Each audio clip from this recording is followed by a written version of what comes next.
Alors, la couverture spirituelle. Quand on dit que Dieu est le chef de Christ, Christ est le chef de tout homme, et l'homme est le chef de la femme, etc., il y en a qui en tirent une doctrine spirituelle qui s'appelle la doctrine de la couverture spirituelle, qui consiste à dire que chaque brebis doit avoir son berger au-dessus et chaque berger doit avoir ses brebis en dessous. Mais au sens d'une hiérarchie spirituelle, un peu comme une hiérarchie de commandement dans l'armée. Donc il y a le général qui commande, etc., les grades en dessous. Un homme de troupe qui n'est plus commandé, qui est livré à lui-même, eh bien il n'est plus couvert. On emploie d'ailleurs le mot dans l'armée, il est supérieur, je les couvre, cela. C'est-à-dire qu'il se sent responsable de ce que font les autres qui sont en dessous de lui. Alors on en tire cette doctrine de la couverture spirituelle qui, sur le plan spirituel, consiste à dire que chaque brebis doit forcément avoir au-dessus d'elle une autorité dont elle va dépendre, et cette autorité, c'est bien sûr celle d'un ancien. Et elle va dépendre d'elle d'une manière hiérarchique. C'est-à-dire qu'on ne peut pas imaginer une brebis sans pasteur ou ancien, toute seule comme ça dans la nature, et un ancien sans ses brebis directement en dessous.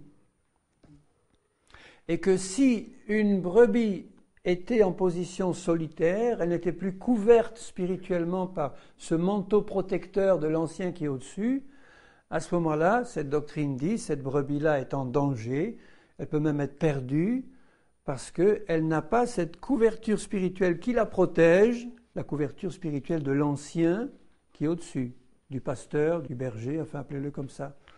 Alors, vous voyez que cette doctrine, elle est complètement fausse, parce que dans le corps de Christ, ce n'est pas du tout ça. Dans le corps de Christ, nous dépendons tous directement du Seigneur, directement.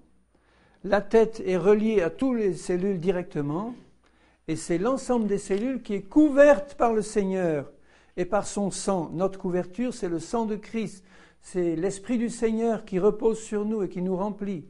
Et c'est la tête qui est directement en rapport avec chaque cellule du corps.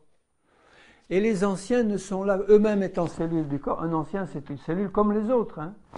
Il est placé là, à une position non pas de hiérarchie intermédiaire, puisque son ministère ou son appel ou les dons qu'il a eus lui permettent d'avoir une vue plus haute que les autres ou un œil plus perçant, d'être placé là en position d'autorité, mais pas hiérarchique, d'autorité spirituelle de celui qui a reçu plus du Seigneur pour pouvoir aider et surveiller les autres, qui continue à être directement relié au Seigneur par une relation personnelle directe. Donc, si ça se passe comme le Seigneur le veut, un frère ou une sœur dans le corps de Christ, étant directement lié au Seigneur, s'ils sont spirituels et s'ils font les choses comme Dieu le veut, il va pouvoir exercer les dons et répondre à l'appel que le Seigneur lui a adressé personnellement, du plus petit au plus grand.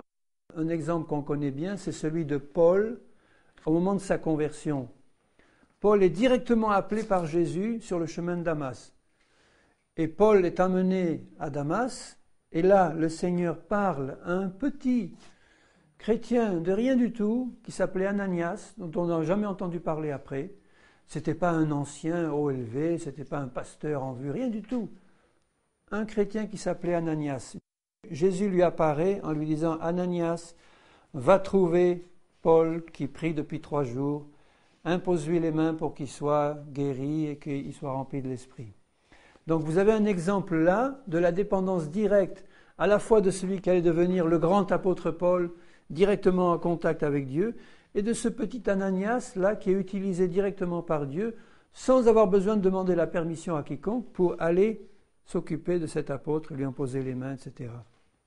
Et quand Paul a commencé à prêcher immédiatement à Damas, il n'avait aucune autorité au-dessus de lui, au sens où l'emploie ces gens qui parlent de couverture spirituelle. Il était couvert par qui, Paul ? Ce n'était pas par Pierre et les anciens de Jérusalem et autres.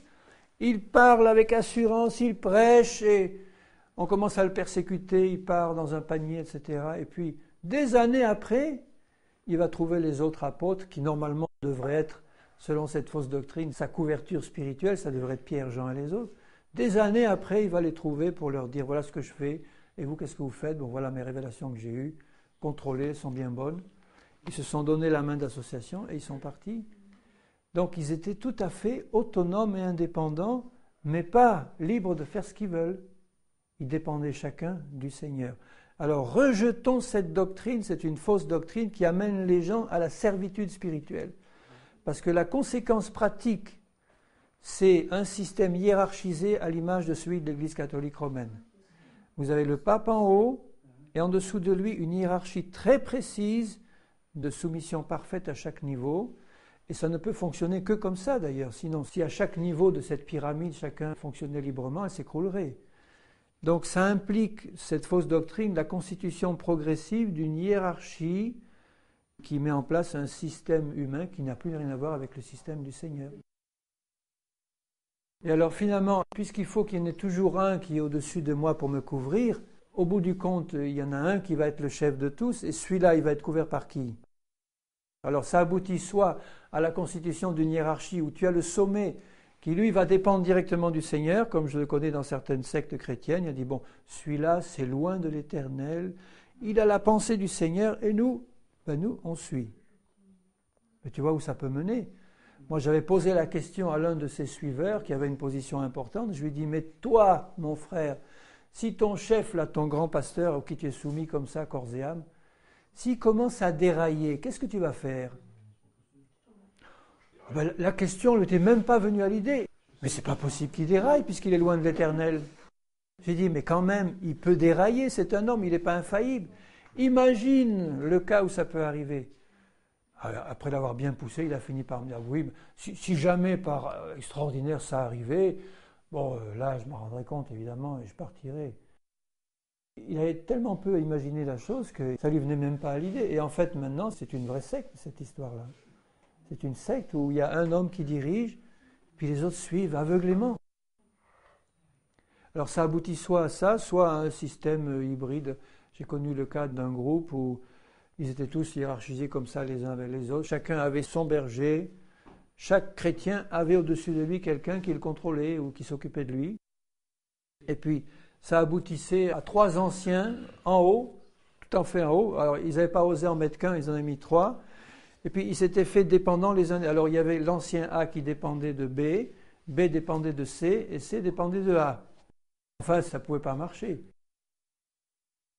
Alors, nous sommes soumis aux autorités spirituelles que Dieu a établies dans l'Église, c'est-à-dire les anciens. S'ils fonctionnent de manière spirituelle, on doit être soumis aux anciens. Écoutez ce qu'ils disent. Mais selon le modèle de Christ, c'est-à-dire à condition que ce qu'ils disent vienne vraiment du Seigneur. Si ça ne vient pas du Seigneur, il ne faut pas accepter ce qu'ils disent. Ne nous mettons pas bêtement sous une autorité spirituelle que le Seigneur ne veut pas. Mais gardons l'esprit soumis.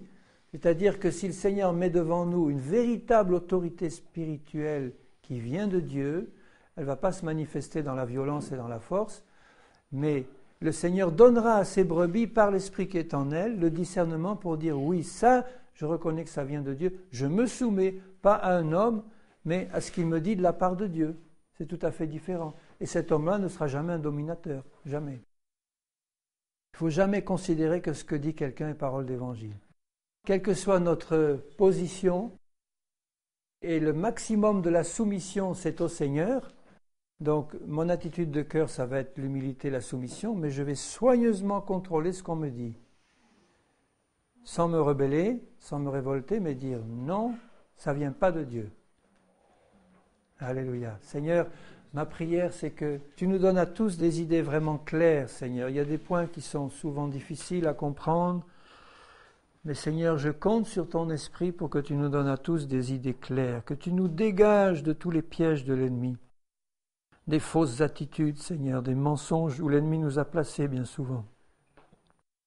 Et ma prière, Seigneur, c'est que cette merveilleuse liberté que tu nous as donnée en Christ, tu la manifestes au milieu de nous, mais dans la soumission et le respect à ta parole et à ton Saint-Esprit.